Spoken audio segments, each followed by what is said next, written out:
Hi everyone. In today's tutorial, we will show you how to share documents during a Google Meet call.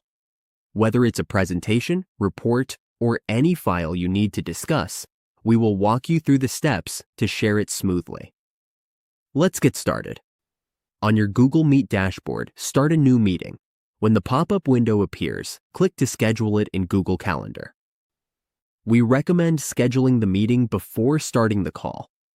Before the call begins, we can attach documents by clicking to add a Google Drive attachment. This way, our files are ready to share as soon as the call starts. It makes it easy for everyone to follow along. We can choose a file from Google Drive. We can also upload a file directly to the drive or add it to a folder within our folders. Once we are done, click Insert. The document is now attached to the calendar event and will be ready when the call starts.